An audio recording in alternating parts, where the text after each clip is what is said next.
Anda masih bersama CNN Indonesia Breaking News, pidato kenegaraan Presiden Republik Indonesia dalam rangka ulang tahun kemerdekaan Republik Indonesia yang ke-78. Dan kita akan membahas lebih jauh arah pidato kenegaraan Presiden Joko Widodo. Masih bersama kami di studio tentunya Deputi 2 Kantor Staf Kepresiden, Bapak Abednego Tarigan atau Bang Abed yang kita sering panggil ya Bang Abed. Banyak sekali kejutan-kejutan yang tadi kita sambil dengarkan bersama ya, hampir 1,5 jam, hampir 2 jam kita di sini mendengarkan mulai dari pembukaan oleh Ketua MPR Bambang Susatyo, kemudian yang gayung bersambut Ketua DPD yang juga tadi berbicara soal tadi haluan negara begitu ya Bang. Tadi juga Ketua MPR sempat ada sentilan-sentilan politik di awal lewat pantun-pantun yang disampaikan. Kemudian yang terakhir kita juga sudah dengarkan pidato kenegaraan Presiden Jokowi. Ini Bang Abed sepakat nggak bilang ini pidato yang nggak biasanya Pak Jokowi di pidato kenegaraan tanggal 16 Agustus. Seperti itu nggak Bang? Nggak biasa nggak nih? Mungkin yang nggak biasa itu ada diksi-diksi yang mungkin yang dipakai oleh masyarakat umum masuk di dalam dokumen kenegaraan ya, nah, karena ini pidato. Kita akan dengarkan dulu seperti apa ini ketidakbiasaannya, tidak seperti pidato Pak Jokowi yang seperti biasa. Kita langsung simak opening atau pembukaan pidato yang disampaikan Presiden beberapa saat yang lalu. Pak Lurah. Belakangan saya tahu yang dimaksud Pak Lurah ternyata saya. Ya, saya jawab saja. Saya bukan lurah. Saya adalah Presiden Republik Indonesia. Ternyata Pak Lurah itu kode. Tapi perlu saya tegaskan, saya ini bukan ketua umum parpol, bukan ketua umum partai politik, bukan juga ketua koalisi partai. Dan sesuai ketentuan undang-undang, yang menentukan capres dan cawapres itu adalah partai politik dan koalisi partai politik. Jadi saya ingin mengatakan itu bukan wewenang saya. Ya, seperti itu ya Bang Abed. Saya bukan lurah. Presiden Jokowi menegaskan hal itu di awal pidatonya. Saya bukan lurah. Ini kalau misalnya Anda yang baru saja mengikuti daripada pidato kenegaraan, ini disampaikan Presiden Jokowi karena terkait beberapa waktu belakangan Jokowi sering melakukan kunjungan dan di mana-mana beliau mengatakan, oh, cawapres belum ada, mungkin karena belum ada arahan Pak Lurah. Banyak menemui orang-orang yang mengatakan bahwa belum ada arahan Pak Lurah. Dan dia belakangan tahu bahwa Pak Lurah yang dimaksud adalah Jokowi sendiri. Tanggapannya Bang Abed? Iya, jadi kalau ini kan sudah beberapa kali ditegaskan, termasuk juga kalau kita ingat ada momen dulu di beberapa waktu yang lalu di Gelora Senayan, Bung Karno, yang Presiden menyampaikan juga bahwa akan saya sampaikan masukan-masukan ini kepada ketua umum partai. Nah, ini kan menunjukkan bahwa memang di dalam konteks ini memang pencalonan itu ada di wilayah ranahnya partai. Dan Pak Presiden kan kalau kita lihat di dalam proses perjalanan selalu menekankan tentang situasi kita hari ini dan mau kemana. Dan ini yang memang menjadi lebih besar kepentingan beliau daripada kepentingan untuk memberikan restu, kira-kira begitu. Baik. Jadi justru substansinya kita lihat. Makanya kita lihat tadi di akhir pidato menyebutkan kepemimpinan itu yang seperti apa. Tapi sebelumnya di tengahnya kan kita bisa lihat itu bahwa kita sudah ada di mana, bagaimana stunting, bagaimana pembangunan sumber daya manusia kita, bagaimana industri kita dan seterusnya. Dan kita mau ke depan itu mau kayak apa. Nah, ini kita bisa mengatakan bahwa dari pidato ini juga beliau sangat menekankan substansinya, bukan dalam konteks tadi bagaimana keterlibatan di dalam menentukan soal-soal pencalonan calon presiden. Jadi kita bisa bilang apa ya bahasanya Bang Wad, ini klarifikasi presiden atau curhatnya presiden atau penegasan, karena kalau kita lihat tadi dari Bang Abed sudah menjelaskan bahwa ini mungkin presiden mengatakan bahwa dia bukan ranahnya, tapi dari gaya berbicara atau gaya melakukan orasi atau pidato ini tidak biasa. Apakah ini pertanyaannya sudah ada dalam teks kah? Atau ini Presiden menambahkan sebelum teks intinya? Atau seperti apa Bang Abed? Ini memang ada di dalam teks. Ini ada di dalam teks? Termasuk tadi kata tolol dan lain sebagainya itu ada di dalam teks. Satu persatu ada di dalam teks? Ya. Jadi ini penting. Dan kemudian yang kedua, ini mungkin pidato terakhir sebelum pemilu ya. karena pemilu kita kan di bulan 2. Sehingga menjadi momen penting juga bagi beliau untuk menjelaskan beberapa hal yang mungkin menjadi pertanyaan di ruang publik. Termasuk tadi yang menarik misalnya pernyataan beliau, foto saya ada di mana-mana. Oke. Kalau kita ingat dari 2014 sampai sekarang sebenarnya, Pak Jokowi itu tidak happy kalau ketika dia berkunjung fotonya ada di mana-mana. Alasannya? Karena beliau memang tidak punya keinginan untuk seperti itu. Jadi bahkan saya pernah mendengar cerita relawan-relawan yang mendukung beliau sebelum pencapresan, isu-isu pencapresan ini, yang memasang-masang baliho begitu itu memang diminta untuk diturunkan. Nah ini memang sikap beliau yang memang tidak hadir dalam bentuk poster-poster tadi, tetapi hadir secara fisik di tengah masyarakat, langsung menyapa masyarakat dalam bentuk kehadiran beliau dengan mengunjungi banyak wilayah-wilayah. Nah ini menunjukkan juga kita bisa memaknai bahwa poster-poster beliau yang ada di mana-mana itu bisa juga memberikan pesan bahwa ini sebenarnya bukan inisiatif beliau begitu ya kira-kira ya. Dan ini juga memberi pesan bahwa beliau masih konsisten tidak ingin ada foto-foto beliau ada di mana-mana. Karena ini dari 2014 sampai hari ini setahu kami itu kami tidak pernah menyiapkan apapun kalau Pak Presiden ke lapangan untuk dengan menyambut beliau dengan poster-poster dan foto-foto seperti itu. Apa ada hubungannya karena memang Jokowi tidak bisa melanjutkan kembali gitu untuk pencalonan?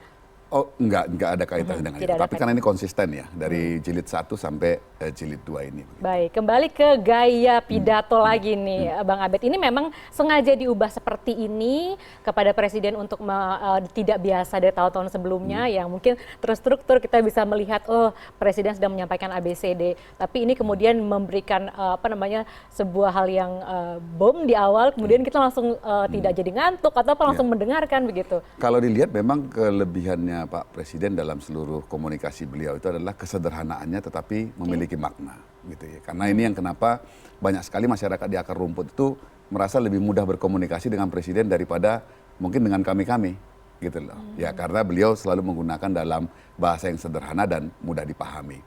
Tapi kalau kita lihat bahwa sebenarnya secara umum itu punya struktur. Kalau kita lihat tadi dia memberi konteks soal situasi politik dan dinamika yang ada saat ini. Kemudian yang kedua, dia bicara tentang kita ada di mana, termasuk juga di tingkat dunia, yang istilah beliau tadi menyebutkan, kita kembali ke peta dunia, dan ada international trust di dalamnya.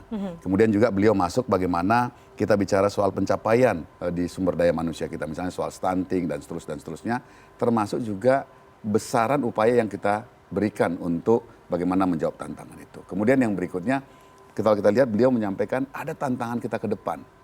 Karena ada bonus demografi, yang kalau SDM-nya nggak dimajukan, yang kalau industrinya nggak ditumbuhkan, maka kita akan punya persoalan serius. Bukan bonus, mungkin kalau bahasa saya kira-kira mohon maaf kalau saya elaborasi gitu ya, justru disaster demografi gitu loh. Karena akan banyak sekali usia produktif, tadi berapa, 68% usia produktif, dan kebayang kalau SDM-nya rendah, terus tidak ada pertumbuhan industri sehingga tidak bisa berwirausaha maupun lapangan-lapangan pekerjaan baru. Saya yakin kita akan menghadapi masalah dan Pak Presiden cukup clear di dalam konteks ini.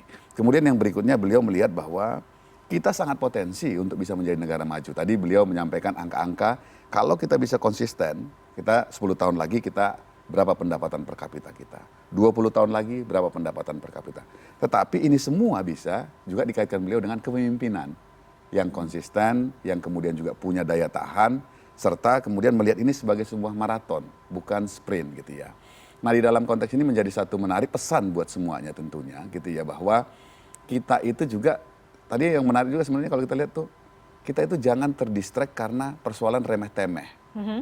Karena kita ada punya tanggung jawab yang besar, termasuk tadi kata beliau, ya bolehlah untuk sekedar membangun suasana, dinamika dan lain sebagainya. Tidak monoton tadi juga. Tidak monoton, tapi sisi lain kita juga jaga keadaban kita gitu loh. Nah kan sering sekali kita dihabiskan energi karena keributan-keributan politik yang sebenarnya itu lebih kepada bunyi-bunyian kira-kira begitu ya, melalui statement-statement yang kontroversi. Tapi kita harus ingat bahwa ada tanggung jawab kita sebagai negara untuk tumbuh dan maju tadi itu. Gitu. Jadi yang menarik dari pidato ini sederhana, lugas, diksinya juga sangat awam begitu kira-kira ya. Tetapi sebenarnya kita dipandu oleh beliau mulai dari situasi kita hari ini dan kita ke depan mau bagaimana. Dengan cara yang tidak biasa tadi, Tidak biasa ya, tadi, begitu. Oke, tapi kalau kita balik lagi ke pembukaan tadi pada saat kita membuka program Breaking News Pidato Kenegaraan ini, saya sempat bertanya kepada Bang Abed soal apa saja yang akan di-highlight. Kemudian Bang Abed menjawab bahwa saya belum bisa menyampaikan secara detail. Saya tanya IKN dibahas nggak nih? Oh sudah pasti dibahas ya Bang ya. Lalu tadi kalau kita lihat dari pidato yang tidak biasa tadi, kemudian diselipkan dari pencapaian-pencapaian Pak Jokowi dan juga arahan-arahannya, kita tidak melihat bold secara garis besar IKN disebutkan secara khusus. Kenapa nih Bang? Tapi karena itu mungkin bisa jadi sudah disampaikan di tahun yang lalu ya. Oke. Ya, jadi kan sangat tidak tepat juga kalau berulang. Misalnya kalau kita lihat kan polanya Pak Presiden ini dari dulu itu selalu continuity gitu ya. Dan misalnya kita lihat bagaimana di jilid 1 beliau sangat concern bicara soal infrastruktur gitu ya. Sekarang kan setelah konektivitas dan lain sebagainya dibangun, kita harus segera, pada itu didukung oleh SDM. Sekarang kan SDM yang di depan, makanya SDM unggul. Kemudian didukung dengan hilirisasi gitu loh. Nah ini menunjukkan bahwa beliau itu nggak senang sebenarnya agak berulang-ulang gitu ya. Berulang-ulang gitu. Karena yang penting itu juga masyarakat tuh bisa dapat arah gitu loh. Kalau kita bisa katakan itu Pak Presiden ini selalu berhasil sharing vision and making decision. Kalau bahasa saya begitu ya. Jadi bagaimana visi ke depan itu dan keputusan-keputusan yang kita buat. Makanya beliau menyampaikan kita harus berani ngambil keputusan. Situasi pembuatan kebijakan publik itu tidak akan semakin mudah, tapi dibutuhkan keberanian di dalam mengambil keputusan itu tadi. Jadi kemudian kita lihat tuh bagaimana beliau menuntun kita. Kan kita sudah membayangkan, oh ya pendapatan per kapita kami nanti segini. Ya kemudian kalau industri kami tumbuh begini, demografi kami akan seperti ini. Itu membantu kita untuk bisa melihat ke depan. Dan saya pikir ini yang juga mendorong selain beliau rajin ke banyak tempat, berinteraksi dengan masyarakat, tapi ini juga yang membuat kepercayaannya publik itu tinggi kepada beliau. Kan sepanjang sejarah kan baru Pak Presiden Jokowi yang di jam-jam terakhir kira-kira gitu ya, di periode di tahun-tahun terakhirnya tingkat popularitasnya cukup tinggi di atas 80% dan belum ada sampai sekarang. Tapi masyarakat tetap bertanya-tanya nih, apakah benar jadi nggak tahun depan kita 17-an atau merayakan kemerdekaan di IKN? Masyarakat tetap bertanya seperti itu. Jawabannya sebentar lagi, kita akan kembali usai jeda berikut, tetap di CNN Indonesia Breaking News. Breaking News. CNN Indonesia Breaking News.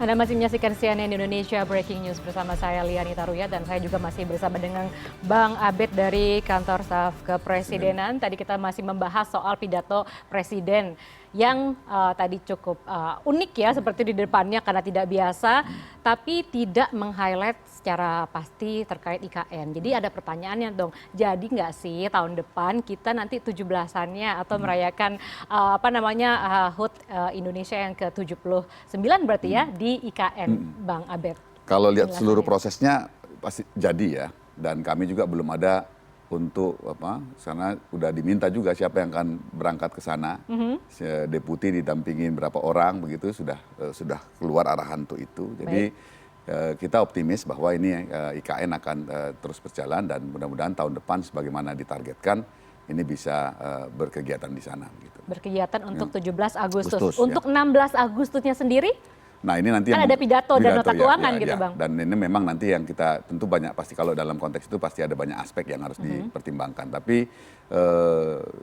komitmennya yang kita dari pemerintah kan untuk bisa melaksanakan kegiatan Hari Raya Kemerdekaan kita di IKN. IKN, kalau misalnya 16-nya masih di DPR, Gedung Nusantara, kemudian itu berarti sore rame-rame itu ya, akan terbang semuanya, semua pejabat negara dan juga undangan diterbangkan ke IKN, begitu ya Bang. Ya, kita akan lihat seperti apa nanti perkembangannya untuk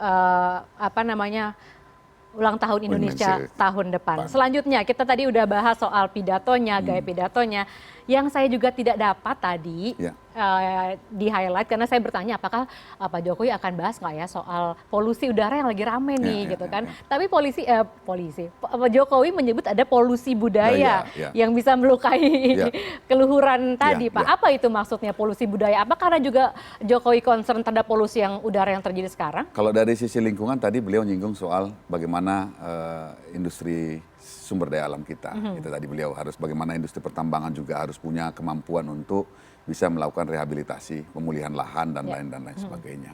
Dan beliau juga tadi menyebutkan tentang perlunya green economy kan disebutkan tadi, bagaimana polusi secara spesifik tidak ya, malah polusi budaya begitu ya. Budaya gitu ya. Jadi memang kalau kita lihat dalam konteks polusi budaya ini, walaupun mungkin secara media kita lihat lebih banyak di ruang media, tapi sebenarnya di tingkat masyarakat kan juga punya banyak pertentangan karena pernyataan-pernyataan yang tadi tidak sesuai dengan mungkin nilai-nilai kita atau kebiasaan kita atau keadapan kita gitu ya. Dan misalnya kita tahu kemarin itu ada banyak sekali mobilisasi massa karena mau membela Pak Jokowi, ada juga yang menyatakan mendukung pernyataan-pernyataan, dan ini kan mengancam ya persatuan di tengah-tengah masyarakat kita. Dan kita tahu ini kita akan masuk kepada tahun politik dan itu punya resiko yang besar sebenarnya. Dalam hal ini Pak Presiden mungkin mengingatkan kita semua untuk perlu berhati-hati di dalam bagaimana kita punya tanggung jawab juga sebagai yang memiliki keadapan dan budaya keindonesiaan gitu. Baik, ini yang terakhir Bang Abed, karena waktu kita sempit sekali. Saya tetap akan bahas yang terakhir disampaikan Jokowi sebelum tadi turun meninggalkan podium untuk pidatonya begitu. Jokowi menyebutkan sendiri, kan biasanya diwawancara di belakang betul, gitu. Tapi Jokowi kali ini di tahun ini menyebutkan sendiri, untuk yang bertanya saya menggunakan pakaian adat dari Tanimbar, Maluku seperti itu. Disebutkan langsung di depan podium. Itu ada maknanya nggak sih Bang Abed? Kalau dari sisi yang kami dapat ya, informasinya bahwa memang pakaian itu menggambarkan ke spiritualitas dan kepemimpinan sebenarnya. Baik. Jadi itu satu ya. Dan kemudian yang kedua, Pak Jokowi ini selalu punya kebiasaan-kebiasaan yang menurut kita unik juga, mengangkat sesuatu yang jauh. Bahkan kalau bisa kita bilang yang mungkin orang nggak ingat, mungkin orang nggak tahu, mungkin ke panggung-panggung belum populer, ke panggung-panggung kenegaraan. Jadi kita bisa membayangkan seorang presiden membawa itu ke dalam sidang tahunan MPR gitu. Mungkin kalau Pak Presiden pergi tadi kemana dengan pakaian itu, ada acara event tertentu, pameran tertentu, mungkin ya tetap penting, tetapi tidak sepenting momen hari ini. Nah tentu ini juga sekaligus bentuk Bapak Presiden mengapresiasi tentunya terhadap kekayaan budaya kita. Kemudian yang kedua juga Pak Presiden tahun lalu ke sana.